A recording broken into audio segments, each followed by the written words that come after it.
Project Mastadon by Clifford D. Simak. The chief of protocol said, "Mr. Hudson of, Mastadonia?" The Secretary of State held out his hand. "I'm glad to see you, Mr. Hudson. I understand you've been here several times." "That's right," said Hudson. "I had a hard time making your people believe I was in earnest." "And are you, Mr. Hudson?" "Believe me, sir, I would not try to fool you." "And this Mastadonia," said the Secretary, reaching down to tap the document upon his desk. "You will pardon me, but I've never heard of it." "It's a new nation," Hudson explained, "but quite legitimate. We have a constitution, a democratic form of government, duly elected officials, and a code of laws. We are a free, peace-loving people, and we are possessed of a vast amount of natural resources, and—" "Please tell me, sir," interrupted the Secretary, "just where are you located?" "Technically, you are our nearest neighbors." "But that is ridiculous!" exploded Protocol. "Not at all," insisted Hudson. "If you will give me a moment, Mr. Secretary, I have considerable evidence." He brushed the fingers of Protocol off his sleeve and stepped forward to the desk, laying down the portfolio he carried. "Go ahead, Mr. Hudson," said the Secretary. "Why don't we all sit down and be comfortable while we talk this over?" "You have my credentials, I see. Now, here is a I have a document signed by a certain Wesley Adams." "He is our first president," said Hudson. "Our George Washington, you might say." "What is the purpose of this visit, Mr. Hudson?" "We'd like to establish diplomatic relations. We think it would be to our mutual benefit. After all, we are a sister republic in perfect sympathy with your policies and aims. We'd like to negotiate trade agreements, and we'd be grateful for some .4 aid." The Secretary smiled. "Naturally. Who doesn't?" "We're prepared to offer something in return," Hudson told him stiffly. "For one thing, we could offer sanctuary." "Sanctuary?" "I understand," said Hudson, "that in the present state of international tensions, a foolproof sanctuary is not something to be sneezed at." The Secretary turned stone cold. "I'm an extremely busy man." Protocol took Hudson firmly by the arm. "Out you go." General Leslie Bowers put in a call to state and got the Secretary. "I don't like to bother you, Herb," he said, "but there's something I want to check. Maybe you can help me." "Glad to help you if I can." "There's a fellow hanging around out here at the Pentagon, trying to get in to see me. Said I was the only one he'd talk to, but you know how it is." "I certainly do." "Name of Houston or Hudson or something like that." "He was here just an hour ago," said the Secretary. "Crackpot sort of fellow." "He's gone now?" "Yes. I don't think he'll be back." "Did he say where you could reach him?" "No, I don't believe he did." "How did he strike you? I mean, what kind of impression did you get from him?" "I told you, a crackpot." "I suppose he is. He said something to one of the colonels that got me worrying. Can't pass up anything, you know, not in the dirty tricks department. Even if it's crackpot these days, you got to have a look at it." "He offered sanctuary," said the Secretary indignantly. "Can you imagine that?" "He's been making the rounds, I guess," the general said. "He was over at AEC, told them some sort of tale about knowing where there were vast uranium deposits. It was the AEC that told me he was heading your way." "We get them all the time. Usually we can ease them out. This Hudson was just a little better than most of them. He got in to see me." "He told the colonel something about having a plan that would enable us to establish secret bases anywhere we wished, even in the territory of potential enemies. I know it sounds crazy." "Forget it, Les." "You're probably right," said the general, "but this idea sends me. Can you imagine the look in their iron curtain faces?" The scared little government clerk, darting conspiratorial glances all about him, brought the portfolio to the FBI. I found it in a bar down the street," he told the man who took him in tow. Been going there for years, and I found this portfolio laying in the booth. I saw the man who must have left it there, and I tried to find him later, but I couldn't." "How do you know he left it there?" "I just figured he did. He left the booth just as I came in, and it was sort of dark in there, and it took a minute to see this thing laying there. You see, I always take the same booth every day, and Joe sees me come in, and he brings me the usual, and—" "You saw this man leave the booth you usually sit in?" "That's right." "Then you saw the portfolio?" "Yes, sir." "You tried to find the man, thinking it must have been his?" "That's exactly what I did. But by the time you went to look for him, he had disappeared." "That's the way it was." "Now tell me, why did you bring it here? Why didn't you turn it into the management so the man could come back and claim it?" "Well, sir, it was like this. I had a drink or two, and I was wondering all the time what was in that portfolio. So finally I took a peek and—" "And what you saw decided you to bring it here to us?" "That's right. I saw—" Don't tell me what you saw. Give me your name and address, and don't say anything about this. You understand that we're grateful to you for thinking of us, but we'd rather you said nothing." "Mum's the word," the little clerk assured him, full of vast importance. "The FBI phoned Dr. Ambrose Amberly, Smithsonian expert on paleontology. We've got something, Doctor, that we'd like you to have a look at. A lot of movie film." "I'll be most happy to. I'll come down as soon as I get clear. End of the week, perhaps." "This is very urgent, Doctor. Damnedest thing you ever saw. Big, shaggy elephants and tigers with teeth down to their necks. There's a beaver the size of a bear." "Fakes," said Amberly, disgusted. "Clever gadgets. Camera angles." "That's what we thought at first, but there are no gadgets, no camera angles. This is the real McCoy." "I'm on my way," the paleontologist said, hanging up. Snide item in smug, smart aleck gossip column. Saucers are passé at the Pentagon. There's another mystery that's got the high brass. Very high. Chapter 2. President Wesley Adams and Secretary of State John Cooper sat glumly under a tree in the capital of Mastadonia and waited for the ambassador extraordinary to return. "I tell you, Wes," said Cooper, who, under various pseudonyms, was also the Secretaries of Commerce, Treasury, and War, "this is a crazy thing we did. What if Chuck can't get back? They might throw him in jail, or something might happen to the time unit or the helicopter. We should have gone along." "We had to stay," Adams said. "You know what would happen to this camp and our supplies if we weren't around here to guard them."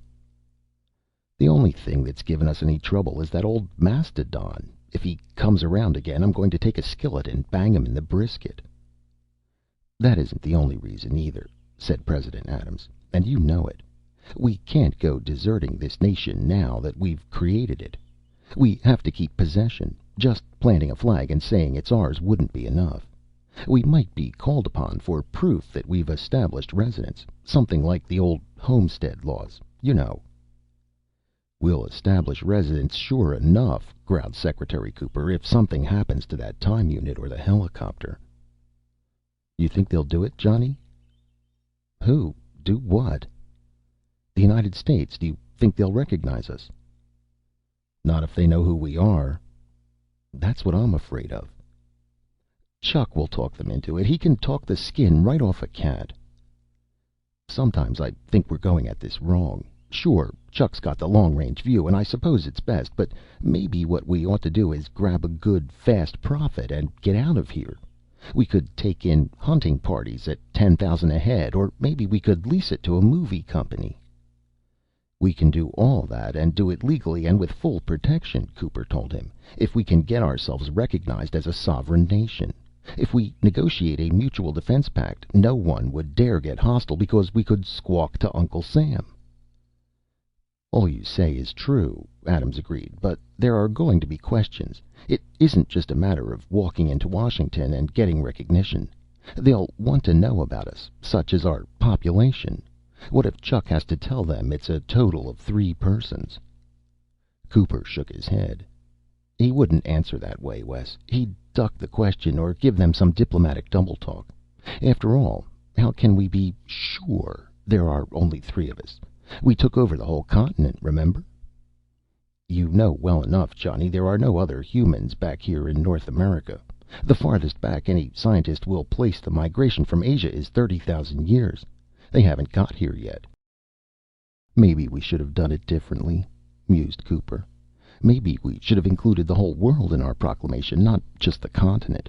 That way we could claim quite a population. It wouldn't have held water. Even as it is, we went a little further than precedent allows. The old explorers usually laid claim to certain watersheds. They'd find a river and lay claim to all the territory drained by the river. They didn't go grabbing off whole continents. That's because they were never sure of exactly what they had, said Cooper. We are. We have what you might call the advantage of hindsight. He leaned back against the tree and stared across the land. It was a pretty place, he thought. The rolling ridges covered by vast grazing areas and small groves. The forest-covered 10-mile river valley, and everywhere one looked, the grazing herds of Mastadon, giant bison, and wild horses, with the less gregarious fauna scattered hit and miss. Old Buster, the troublesome Mastodon, a lone bull which had been probably run out of a herd by a younger rival, stood at the edge of a grove a quarter-mile away. He had his head down and was curling and uncurling his trunk in an aimless sort of way while he teetered slowly in a lazy, crazy fashion by lifting first one foot and then another. The old cuss was lonely, Cooper told himself. That's why he hung around like a homeless dog. Except that he was too big and awkward to have much pet appeal, and more than likely his temper was unstable. The afternoon sun was pleasantly warm, and the air, it seemed to Cooper, was the freshest he had ever smelled. It was altogether a very pleasant place, an Indian summer sort of land, ideal for a Sunday picnic or a camping trip. The breeze was just enough to float out from its flagstaff before the tent the national banner of Mastadonia, a red, rampant mastodon upon a field of green. You know, Johnny, said Adams, there's one thing that worries me a lot. If we're going to base our claims on precedent, we may be way off base. The old explorers always claimed their discoveries for their nations or their king, never for themselves. The principle was entirely different, Cooper told him. Nobody ever did anything for himself in those days. Everyone was always under someone else's protection. The explorers either were financed by their governments, or were sponsored by them, or operated under a royal charter or a patent. With us, it's different. Ours is a private enterprise. You dreamed up the time unit and built it. The three of us chipped in to buy the helicopter. We've paid all of our expenses out of our own pockets. We never got a dime from anyone. What we found is ours. I hope you're right, said Adams uneasily. Old Buster had moved out from the grove and was shuffling warily toward the camp. Adams picked up the rifle that lay across his knees. Wait, Cooper said sharply. Maybe he's just bluffing. It would be a shame to plaster him. He's such a nice old guy. Adams half raised the rifle. I'll give him 3 steps more, he announced. I've had enough of him. Suddenly a roar burst out of the air just above their heads. The two leaped to their feet. It's Chuck, Cooper yelled. He's back. The helicopter made a half turn of the camp and came rapidly to Earth. Trumpeting with terror, old Buster was a dwindling dot far down the grassy ridge. Chapter 3. They built the nightly fires circling the camp to keep out the animals. It'll be the death of me yet, said Adams wearily, cutting all this wood. We have to get to work on that stockade, Cooper said. We've fooled around long enough. Some night, fire or no fire, a herd of Mastodon will come busting in here, and if they ever hit the helicopter, we'll be dead ducks. It wouldn't take more than just 5 seconds to turn us into Robinson Crusoes of the Pleistocene. Well, now that this recognition thing has petered out on us, said Adams, maybe we can get down to business. Trouble is, Cooper answered, We spent about the last of our money on the chainsaw to cut this wood, and on Chuck's trip to Washington. To build a stockade, we need a tractor. We'd kill ourselves if we tried to wrestle that many logs barehanded. Maybe we could catch some of those horses running around out there. Have you ever broken a horse? No, that's one thing I never tried. Me either. How about you, Chuck? Not me, said the ex-ambassador, extraordinarily bluntly. Cooper squatted down beside the coals of the cooking fire and twirled the spit. Upon the spit were 3 grouse and a half-dozen quail. The huge coffee pot was sending out a nose-tingling aroma. Biscuits were baking in the reflector. We've been here 6 weeks, he said, and we're still living in a tent and cooking on an open fire. We better get busy and get something done. The stockade first, said Adams, and that means a tractor. We could use the helicopter. Do you want to take that chance? That's our getaway, once something happens to it. I guess not, Cooper admitted, gulping. We could use some of that .4 aid right now, commented Adams. They threw me out, said Hudson. Everywhere I went, sooner or later they got around to throwing me out. They were real organized about it. Well, we tried, Adams said. And to top it off, added Hudson, I had to go and lose all that film, and now we'll have to waste our time taking more of it. Personally, I don't ever want to let another saber-tooth get that close to me while I hold the camera. You didn't have a thing to worry about, Adams objected. Johnny was right there behind you with the gun. Yeah, with the muzzle about a foot from my head when he let go. I stopped him, didn't I? Demanded Cooper. With his head right in my lap. Maybe we won't have to take any more pictures, Adams suggested. We'll have to, Cooper said. There are sportsmen up ahead who'd fork over $10,000 easy for 2 weeks of hunting here. But before we could sell them on it, we'd have to show them movies. That scene with the saber-tooth would cinch it. If it didn't scare them off, Hudson pointed out. The last few feet showed nothing but the inside of his throat. Ex-Ambassador Hudson looked unhappy. I don't like the whole setup. As soon as we bring someone in, the news is sure to leak, and once the word gets out, there'll be guys lying in ambush for us, maybe even nations, scheming to steal the know-how, legally or violently. That's what scares me the most about those films I lost. Someone will find them, and they may guess what it's all about, but I'm hoping they either won't believe it or can't manage to trace us. We could swear the hunting parties to secrecy, said Cooper. How could a sportsman keep still about the mounted head of a saber-tooth or a record piece of ivory? And the same thing would apply to anyone we approached. Some university could raise dough to send a team of scientists back here, and a movie company would cough up plenty to use this place as a location for a caveman epic. But it wouldn't be worth a thing to either of them if they couldn't tell about it. Now, if we could have gotten recognition as a nation, we'd have been all set. We could make our own laws and regulations and be able to enforce them. We could bring in settlers and establish trade. We could exploit our natural resources. It would all be legal and above board. We could tell who we were and where we were and what we had to offer. We aren't licked yet, said Adams. There's a lot we can do. Those river hills are covered with ginseng. We can each dig a dozen pounds a day. There's good money in the root.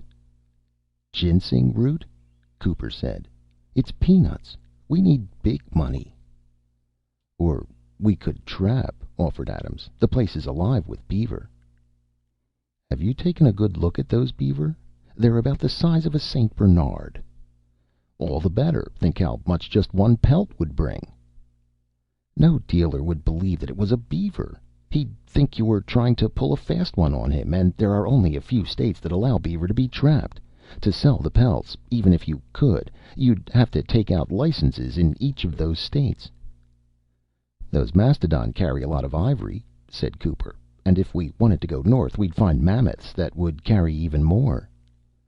And get socked in the jug for ivory smuggling. They sat, all 3 of them, staring at the fire, not finding anything to say. The moaning complaint of a giant hunting cat came from somewhere up the river. Chapter 4. Hudson lay in his sleeping bag staring at the sky. It bothered him a lot. There was not one familiar constellation, not one star that he could name with any certainty.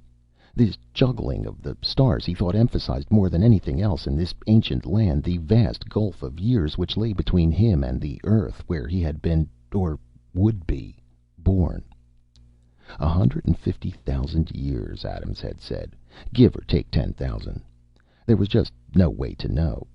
Later on, there might be. A measurement of the stars and a comparison with their positions in the 20th century might be one way of doing it, but at the moment, any figure could be no more than a guess. The time machine was not something that could be tested for calibration or performance. As a matter of fact, there was no way to test it. They had not been certain, he remembered, the first time they had used it, that it would really work. There had been no way to find out. When it worked, you knew it worked. And if it hadn't worked, there would be no way of knowing beforehand that it wouldn't. Adams had been sure, of course, but that had been because he had absolute reliance in the half-mathematical, half-philosophic concepts he had worked out. Concepts that neither Hudson nor Cooper could come close to understanding. That had always been the way it had been, even when they were kids, with Wes dreaming up the deals that he and Johnny carried out. Back in those days, too, they had used time travel in their play. Out in Johnny's backyard, they had rigged up a time machine out of a wonderful collection of salvaged junk. A wooden crate, an empty 5-gallon paint pail, a battered coffee maker, a bunch of discarded copper tubing, a busted steering wheel, and other odds and ends. In it, they had traveled back to Indian before the white man land, and Mammoth land, and Dinosaur land, and the slaughter, he remembered, had been wonderfully appalling. But in reality it had been much different. There was much more to it than gunning down the weird fauna that one found. And they should have known there would be, for they had talked about it often.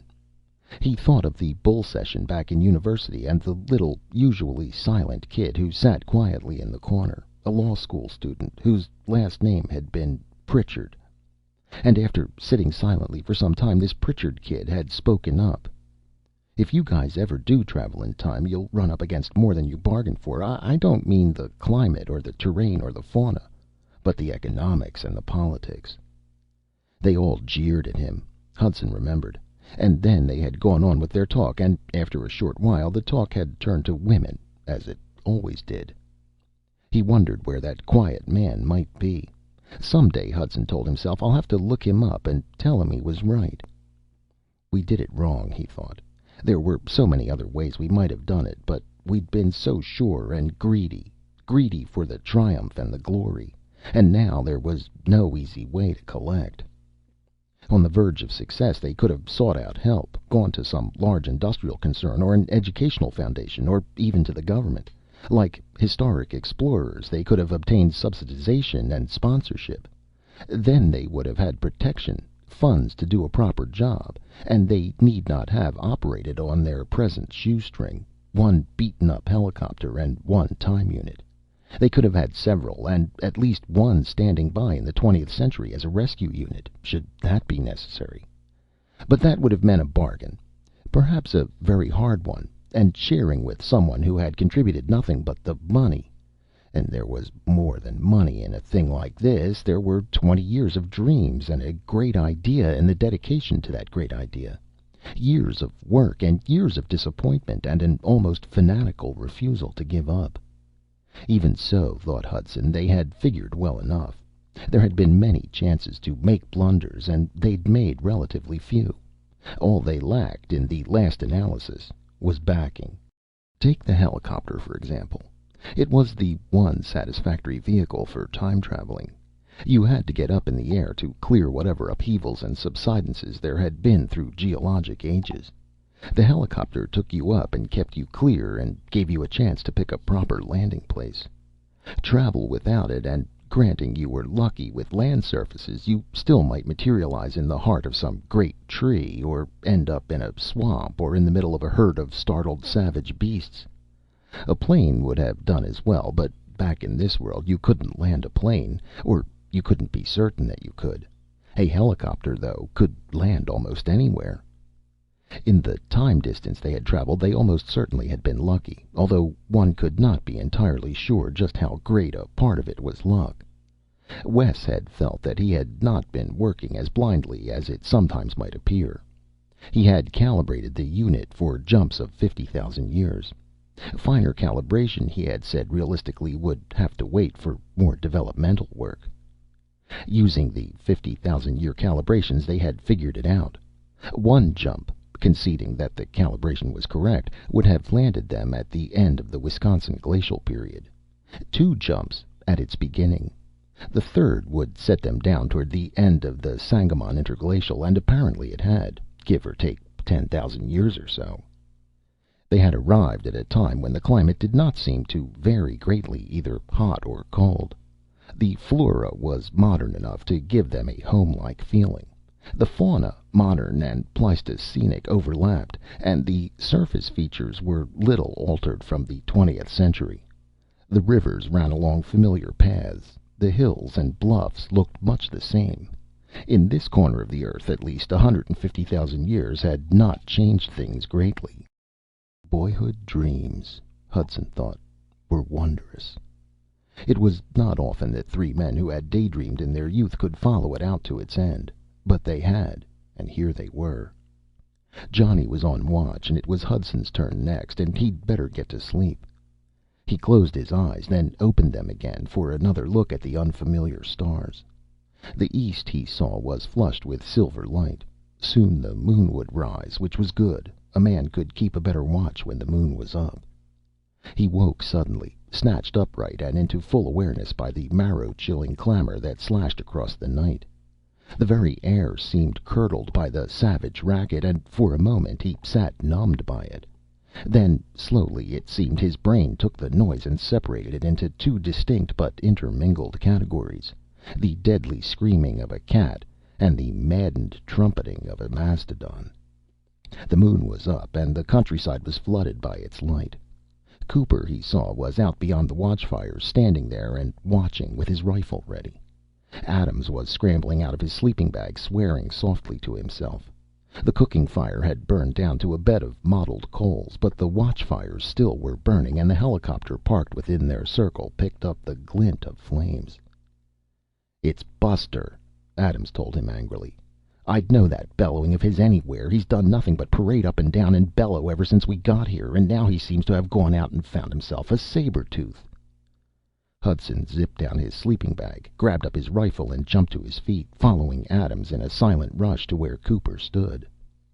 Cooper motioned at them. "Don't break it up. You'll never see the likes of it again." Adams brought up his rifle. Cooper knocked down the barrel. "You fool!" he shouted. "You want them turning on us?" 200 yards away stood the mastodon, and on his back the screeching saber-tooth.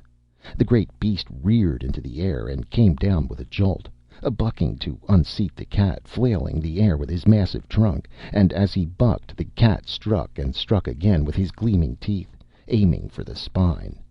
Then the mastodon crashed head downward as if to turn a somersault, rolled, and was on his feet again, closer to them now than he had been before. The huge cat had sprung off. For a moment the two stood facing one another. Then the tiger charged, a flowing streak of motion in the moonlight. Buster wheeled away, and the cat, leaping, hit his shoulder, clawed wildly, and slid off. The mastodon whipped to the attack, tusks slashing, huge feet stamping. The cat, caught a glancing blow by one of the tusks, screamed and leaped up, to land in a spread eagle fashion upon Buster's head.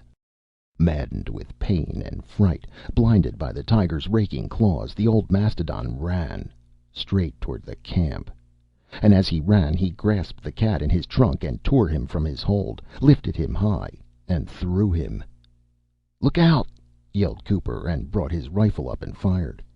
For an instant Hudson saw it all as if it were a single scene, motionless, one frame snatched from a fantastic movie epic. The charging mastodon with the tiger lifted, and the soundtrack one great blast of bloodthirsty bedlam. Then the scene dissolved in a blur of motion. He felt his rifle thud against his shoulder, knowing he had fired, but not hearing the explosion. and the Mastodon was almost on top of him, bearing down like some mighty and remorseless engine of blind destruction. He flung himself to one side, and the giant brushed past him. Out of the tail of his eye, he saw the thrown saber-tooth crash to earth within the circle of watchfires. He brought his rifle up again and caught the area behind Buster's ear with his sights. He pressed the trigger. The Mastodon staggered, then regained his stride and went rushing on. He hit one of the watchfires dead center and went through it, scattering coals and burning brands. Then there was a thud and a screeching clang of metal. "Oh, no!" shouted Hudson. Rushing forward, they stopped inside the circle of flames. The helicopter lay tilted at a crazy angle. One of its rotor blades was crumpled. Half across it, as if he might have fallen as he tried to bull his mad way over it, lay the Mastodon. Something crawled across the ground towards them, its spitting, snarling mouth gaping in the firelight, its back broken, hind legs trailing.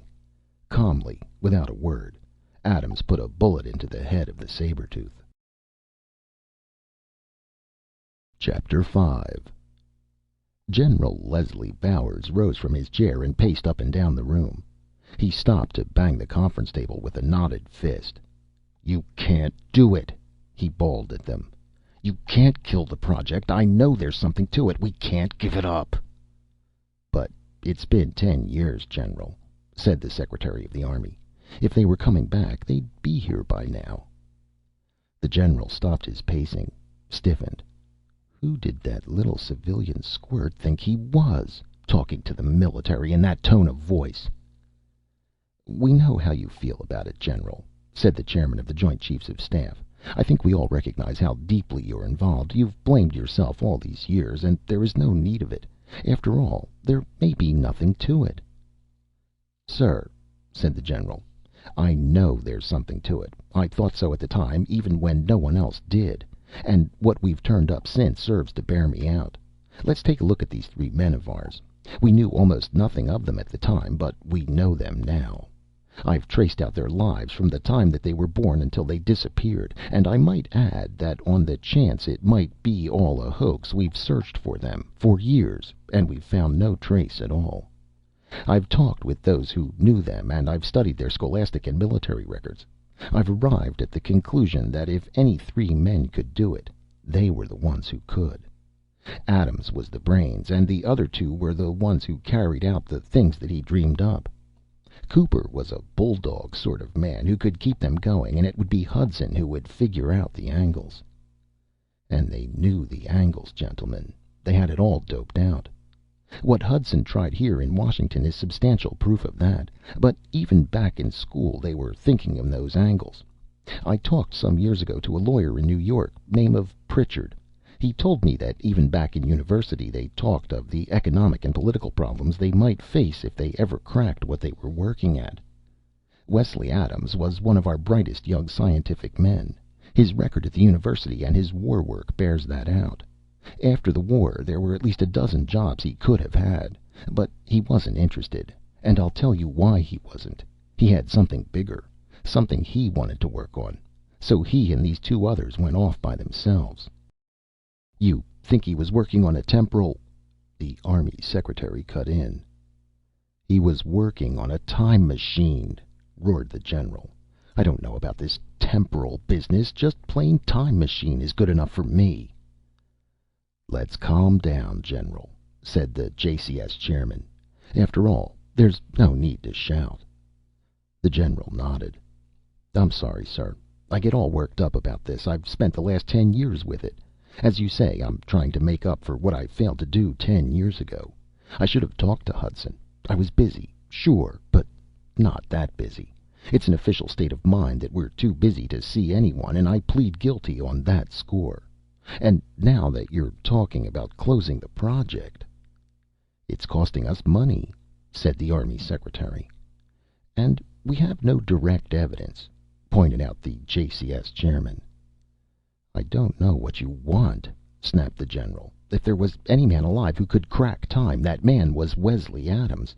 We found where he worked. We found the workshop, and we talked to the neighbors who said there was something funny going on, and—" "But 10 years, General. the Army Secretary protested. "Hudson came here bringing us the greatest discovery in all history, and we kicked him out. After that, do you expect them to come crawling back to us?" "Do you think they went to someone else?" "They wouldn't do that. They know what the thing they have found would mean. They wouldn't sell us out." "Hudson came with a preposterous proposition," said the man from the State Department. "They had to protect themselves," yelled the general. "If you had discovered a virgin planet with its natural resources intact, what would you do about it? Come trotting down here and hand it over to a government that's too busy to recognize—" "General!" "Yes, sir," apologized the general tiredly. "I wish you gentlemen could see my view of it, how it all fits together. First there were the films, and we have the word of a dozen competent paleontologists that it's impossible to fake anything as perfect as those films. But even granting that they could be, there are certain differences that no one would ever think of faking because no one ever knew. Who, as an example, would put lynx tassels on the ears of a saber tooth? Who would know that young Mastadon were black? And the location. I wonder if you've forgotten that we tracked down the location of Adams's workshop from those films alone. They gave us clues so positive that we didn't even hesitate. We drove straight to the old deserted farm where Adams and his friends had worked. Don't you see how it all fits together?" "I presume," the man from the State Department said nastily, "that you even have an explanation as to why they chose that particular location." "You thought you had me there," said the general. "But I have an answer. A good one. The southwestern corner of Wisconsin is a geologic curiosity. It was missed by all the glaciations. Why, we do not know. Whatever the reason, the glaciers came down on both sides of it and far to the south of it and left it standing there, a little island in a sea of ice. And another thing. Except for a time in the Triassic, that same area of Wisconsin has always been dry land. That and a few other spots are the only areas in North America which have not, time and time again, been covered by water. I don't think it necessary to point out the comfort it would be to an experimental traveler in time to be certain that in almost any era he might hit, he'd have dry land beneath him." The economics expert spoke up. "We've given this matter a lot of study, and while we do not feel ourselves competent to rule upon the possibility or impossibility of time travel, there are some observations I should like at some time to make." "Go ahead right now," said the JCS chairman.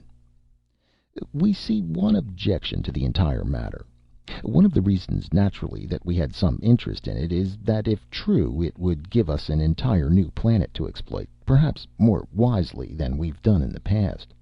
But the thought occurs to us that any planet has only a certain grand total of natural resources. If we go into the past and exploit them, what effect will that have upon what is left of those resources for use in the present? Wouldn't we, in doing this, be robbing ourselves of our own heritage?" "That contention," said the AEC chairman, "wouldn't hold true in every case. Quite the reverse. In fact, we know that there was in some geologic areas in the past a great deal more uranium than we have today. Go back far enough and you'd catch that uranium before it turned into lead. In southwestern Wisconsin there is a lot of lead. Hudson told us he knew the location of vast uranium deposits, and we thought he was a crackpot talking through his hat.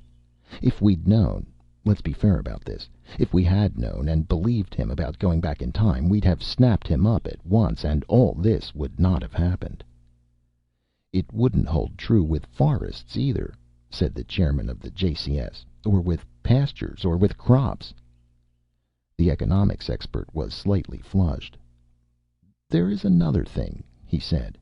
"If we go back in time and colonize the land we find there, what would happen when that, well, let's call it retroactive, when that retroactive civilization reaches the beginning of our historic period? What will result from that cultural collision? Will our history change? Is what has happened false? Is all—" "That's all poppycock," the general shouted.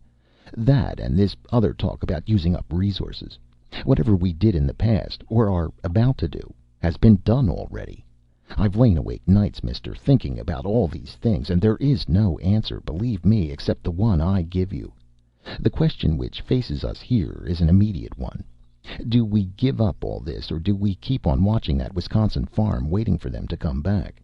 Do we keep on trying to find, independently, the process or formula or method that Adams found for traveling in time? "We've had no luck in our research so far, General," said the quiet physicist who sat at the table's end. "If you were not so sure, and if the evidence were not so convincing that it had been done by Adams, I'd say flatly that it is impossible. We have no approach which holds any hope at all. What we've done so far might best be described as flounder. But if Adams turned the trick, it must be possible. There may be, as a matter of fact, more ways than one. We'd like to keep on trying." "Not one word of blame has been put on you for your failure," the chairman told the physicist. "That you could do it seems to be more than can be humanly expected. If Adams did it, if he did, I say, it must have been simply that he blundered on an avenue of research no other man has thought of." "You will recall," said the general, "that the research program, even from the first, was thought of strictly as a gamble. Our one hope was, and must remain, that they will return." "It would have been so much simpler all around," the State Department man said, "if Adams had patented his method." The general raged at him.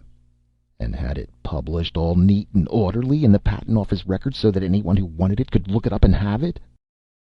"We can be most sincerely thankful," said the chairman, "that he did not patent it."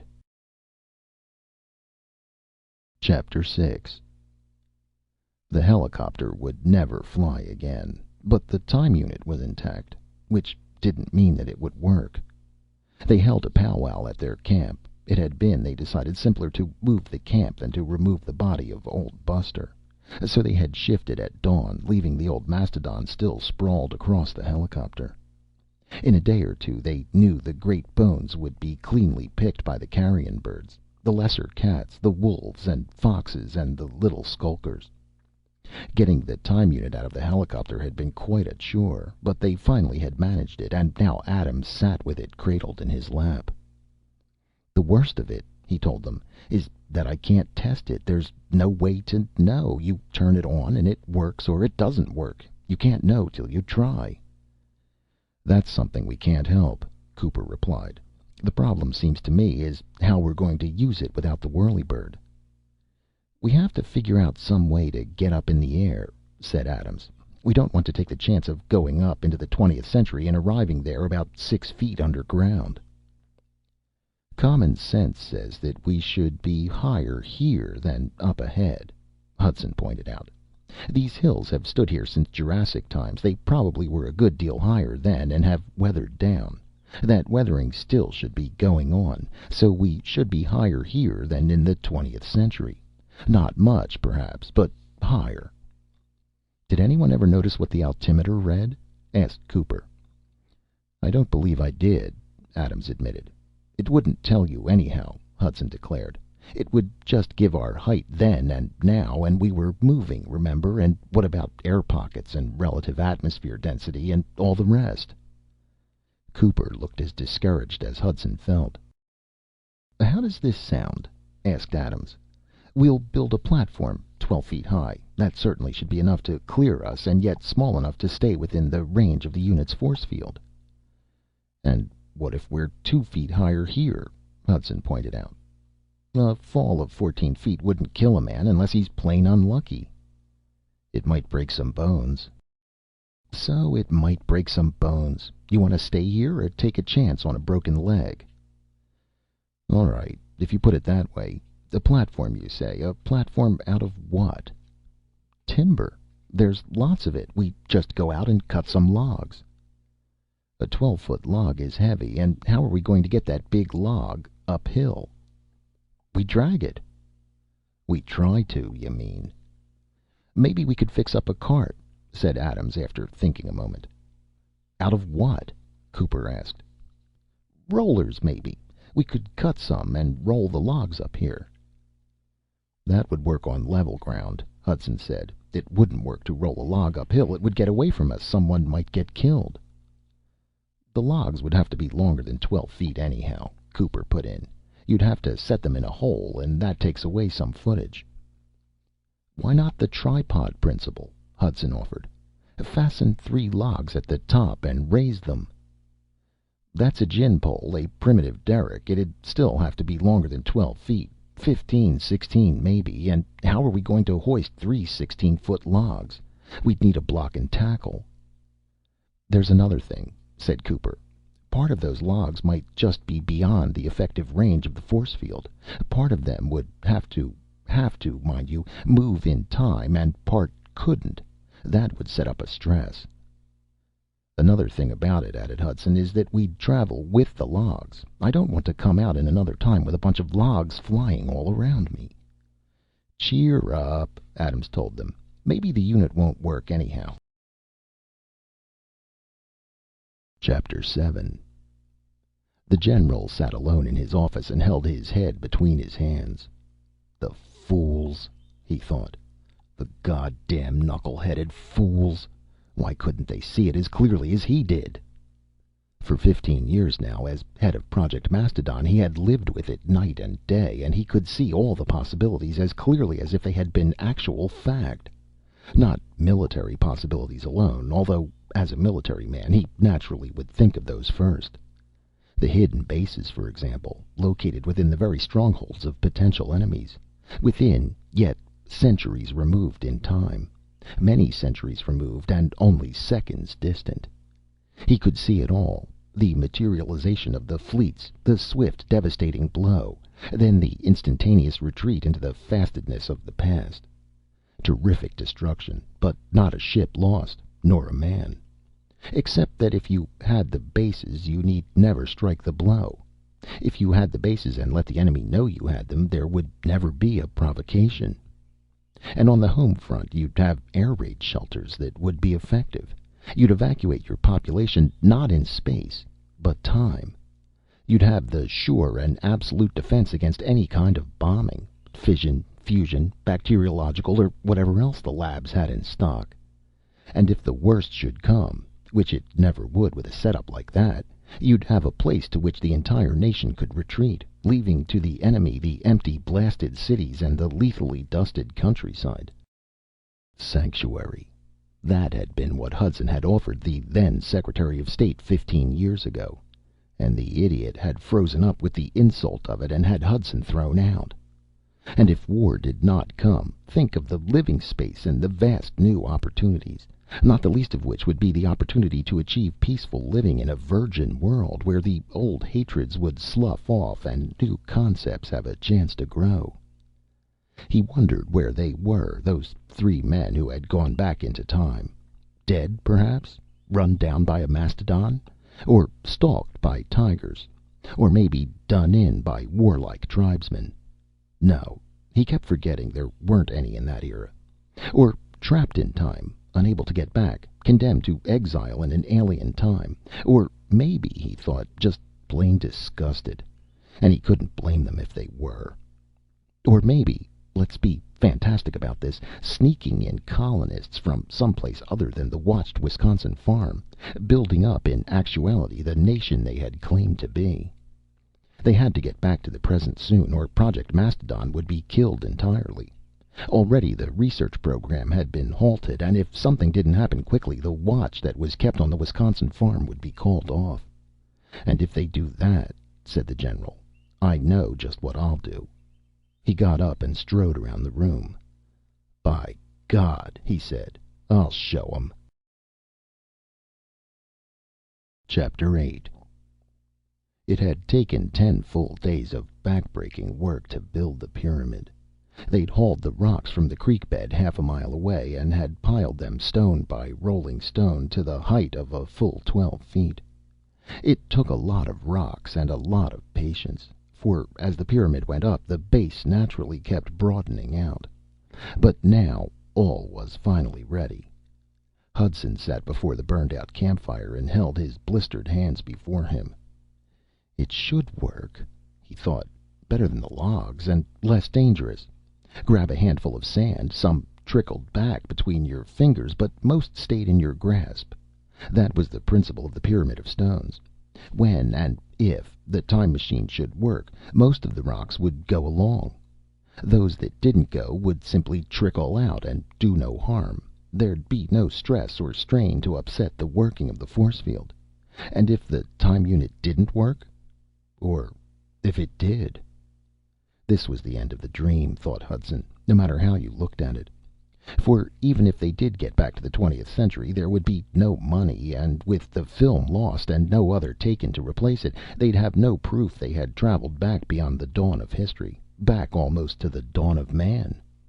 Although how far you traveled would have no significance. An hour or a million years would be all the same. If you could span the hour, you could span the million years. And if you could go back the million years, it was within your power to go back to the first tick of eternity, the first stir of time across the face of emptiness and nothingness. Back to that initial instant when nothing as yet had happened, or been planned, or thought. When all the vastness of the universe was a new slate waiting the first chalk stroke of destiny. Another helicopter would cost $30,000, and they didn't even have the money to buy the tractor they needed to build the stockade. There was no way to borrow. You couldn't walk into a bank and say you wanted $30,000 to take a trip back to the old Stone Age.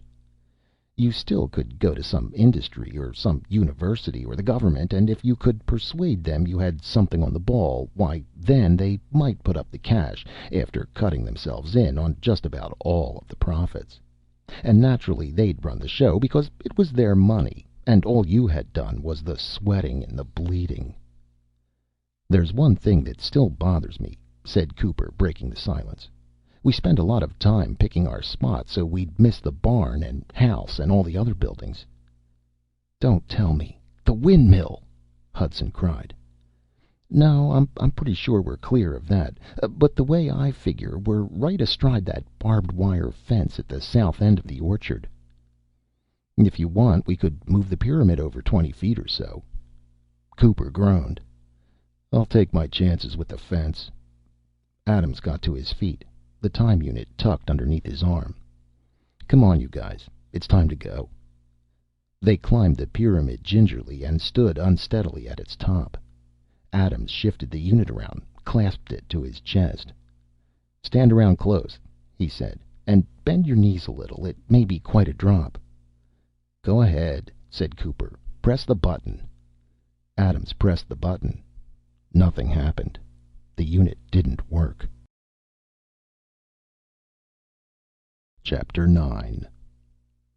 The chief of Central Intelligence was white-lipped when he finished talking.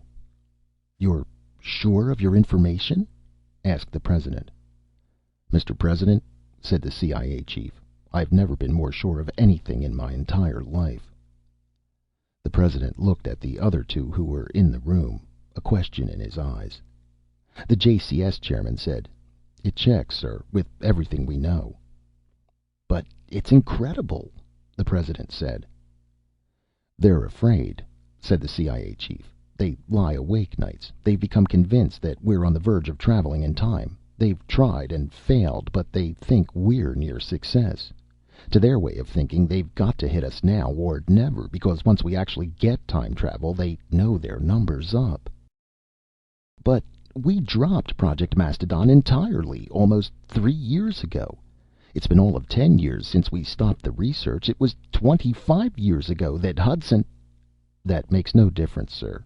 They're convinced we dropped the project publicly, but went underground with it. That would be the kind of strategy they could understand." The president picked up a pencil and doodled on a pad. "Who was that old general?" he asked. "The one who raised so much fuss when we dropped the project. I remember I was in the Senate then. He came around to see me." "Bowers, sir," said the JCS chairman. "That's right. What became of him?" "Retired." "Well, I guess it doesn't make any difference now." He doodled some more and finally said, "Gentlemen, it looks like this is it. How much time did you say we had?" "Not more than 90 days, sir. Maybe as little as 30." The president looked up at the JCS chairman. "We're as ready," said the chairman, "as we will ever be. We can handle them, I think. There will, of course, be some—" "I know," said the President. "Could we bluff?" asked the Secretary of State, speaking quietly. "I know it wouldn't stick, but at least we might buy some time." "You mean hint that we have time travel?" The Secretary nodded. "It wouldn't work," said the CIA chief tiredly. "If we really had it, there'd be no question then. They'd become exceedingly well-mannered, even neighborly, if they were sure we had it." "But we haven't got it," said the President gloomily. Chapter 10. The two hunters trudged homeward late in the afternoon with a deer slung from a pole they carried on their shoulders. Their breath hung visibly in the air as they walked along, for the frost had come, and any day now they knew there would be snow. "I'm worried about Wes," said Cooper, breathing heavily. "He's taking this too hard. We gotta keep an eye on him."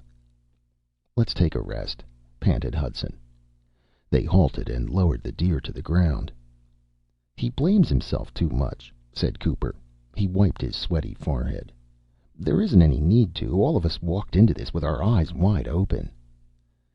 "He's kidding himself and he knows it, but it gives him something to go on. As long as he can keep busy with all his puttering around, he'll be all right." "He isn't going to repair the time unit, Chuck." "I know he isn't, and he knows it too. He hasn't got the tools or materials. Back in the workshop he might have had a chance, but here he hasn't." "It's rough on him." "It's rough on all of us." "Yes, but we didn't get a brainstorm that marooned two old friends in this tail end of nowhere. And we can't make him swallow it when we say that it's okay. We don't mind at all." "That's a lot to swallow, Johnny." "What's going to happen to us, Chuck?" "We've got ourselves a place to live, and there's lots to eat. Save our ammo for the big game. A lot of eating for each bullet. And trap the smaller animals." "I'm wondering what will happen when the flour and all the other stuff is gone. We don't have too much of it because we always figured we could bring in more." "We'll live on meat," said Hudson. "We got bison by the million. The Plains Indians lived on them alone. And in the spring we'll find roots, and in the summer berries, and in the fall we'll harvest a half dozen kind of nuts." "Some day our ammo will be gone, no matter how careful we are with it." "Bows and arrows, slingshots, spears." "There's a lot of beasts here I wouldn't want to stand up to with nothing but a spear." "We won't stand up to them. We'll duck when we can, and run when we can't duck. Without our guns, we're no lords of creation, not in this place. If we're going to live, we'll have to recognize that fact." "And if one of us gets sick, or breaks a leg, or—" "We'll do the best we can. Nobody lives forever."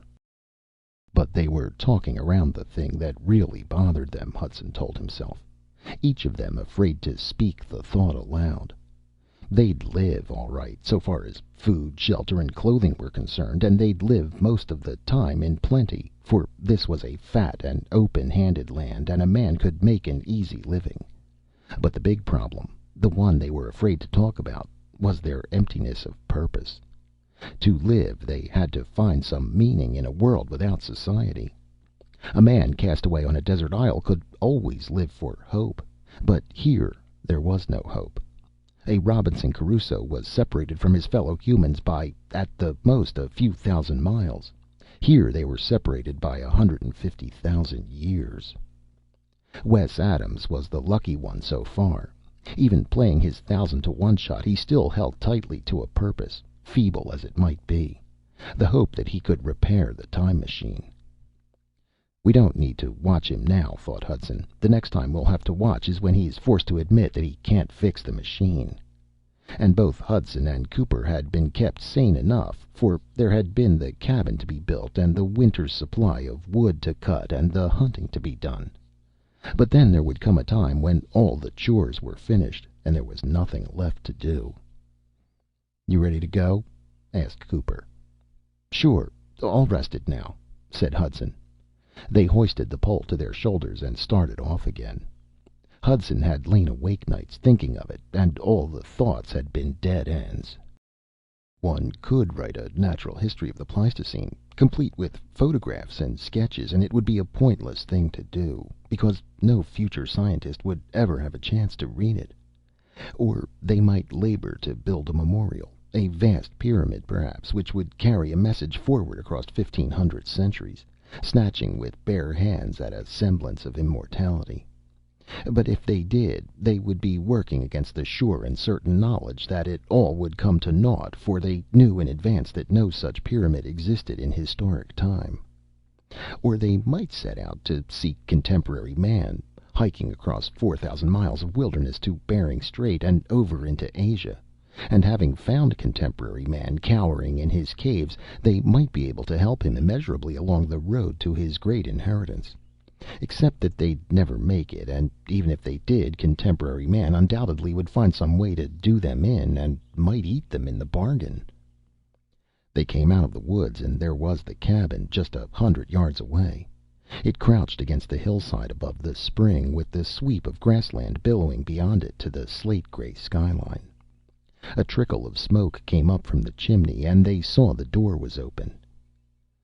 "Wes oughtn't to leave it open that way," said Cooper. "No telling when a bear might decide to come visiting." "Hey, Wes!" yelled Hudson. But there was no sign of him. Inside the cabin, a white sheet of paper lay on the tabletop. Hudson snatched it up and read it, with Cooper at his shoulder.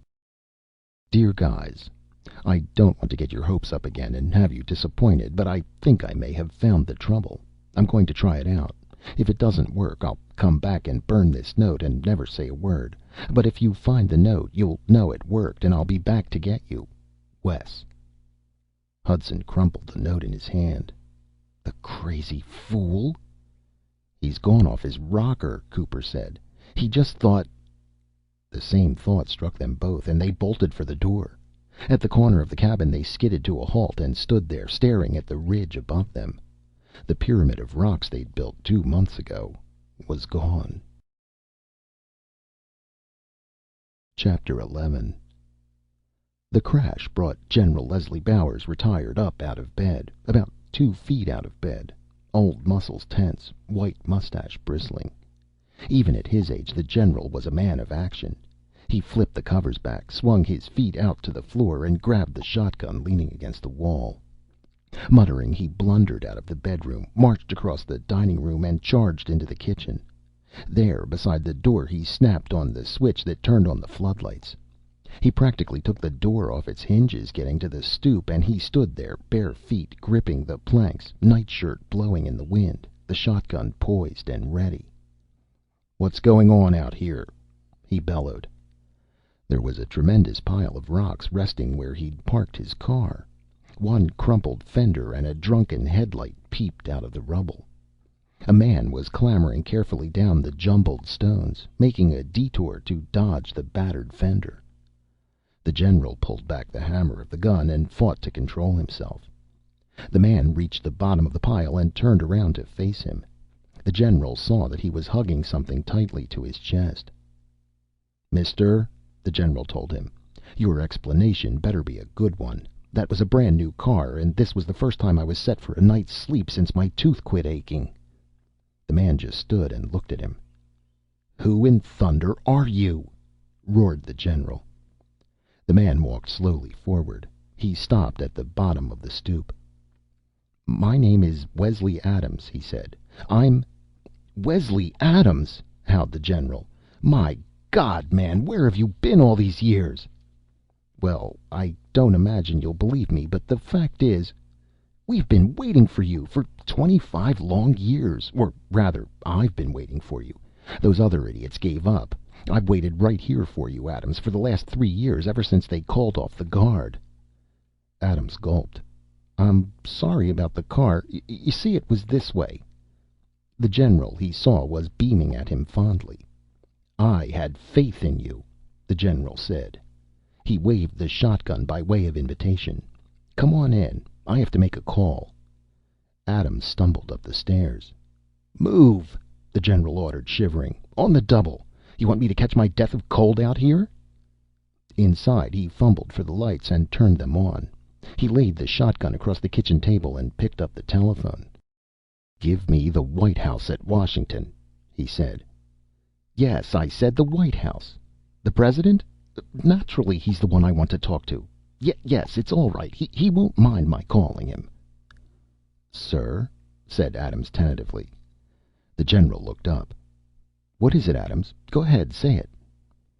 "Did you say 25 years?" "That's what I said. What were you doing all that time?" Adams grasped the table and hung on. "But it wasn't—" "Yes," said the general to the operator. "Yes, I'll wait." He held his hand over the receiver and looked inquiringly at Adams. "I imagine you'll want the same terms as before." "Terms?" "Sure. Recognition, Point 4 aid, defense pact." "I suppose so," Adams said. "You got these saps across the barrel," the general told him happily. "You can get anything you want. You rate it, too, after what you've done and the bonehead treatment you got. But especially for not selling out." Chapter 12. The night editor read the bulletin just off the teletype. "Well, what do you know?" he said. We just recognized Mastadonia." He looked at the copy chief. "Where the hell is Mastadonia?" he asked. The copy chief shrugged. "Don't ask me. You're the brains in this joint." "Well, let's get a map for the next edition," said the night editor. Chapter 13. Tabby, the saber-tooth, dabbed playfully at Cooper with his mighty paw. Cooper kicked him in the ribs, an equally playful gesture. Tabby snarled at him. "Show your teeth at me, will you?" said Cooper. "Raised you from a kitten, and that's the gratitude you show? Do it just once more, and I'll belt you in the chops." Tabby lay down blissfully and began to wash his face. "Some day," warned Hudson, "that cat will miss a meal, and that's the day you're it." "Gentle as a dove," Cooper assured him. "Wouldn't hurt a fly." "Well, one thing about it, nothing dares to bother us with that monstrosity around." "Best watchdog there ever was. Got to have something to guard all this stuff we've got. When Wes gets back, we'll be millionaires. All those furs and ginseng and the ivory." "If he gets back." "He'll be back. Quit your worrying." "But it's been 5 years," Hudson protested. "He'll be back. Something happened, that's all. He's probably working on it right now. Could be that he messed up the time setting when he repaired the unit, or it might have been knocked out of kilter when Buster hit the helicopter. That would take a while to fix. I don't worry that he won't come back. What I can't figure out is, why did he go and leave us?" "I've told you," Hudson said. "He was afraid it wouldn't work." "There wasn't any need to be scared of that. We never would have laughed at him." "No, of course we wouldn't." "Then what was he scared of?" Cooper asked. "If the unit failed, and we knew it failed, Wes was afraid we'd try to make him see how hopeless and insane it was. And he knew we'd probably convince him, and then all his hope would be gone. And he wanted to hang on to that, Johnny. He wanted to hang on to his hope even when there wasn't any left." "That doesn't matter now," said Cooper. "What counts is that he'll come back. I can feel it in my bones." And here's another case, thought Hudson, of hope begging to be allowed to go on living. God, he thought, I wish I could be that blind. "Wes is working on it right now," said Cooper confidently. Chapter 14. He was. Not he alone, but 1,000 others working desperately, knowing that the time was short. Working not alone for 2 men trapped in time, but for the peace they all had dreamed about, that the whole world had yearned for through the ages. For to be of any use, it was imperative that they could zero in the time machines they meant to build as an artilleryman would zero in a battery of guns. That each time machine would take its occupants to the same instant of the past. That their operation would extend over the same period of time, to the exact second. It was a problem of control and calibration, starting with a prototype that was calibrated as its finest adjustment for jumps of 50,000 years. Project Mastadon was finally underway.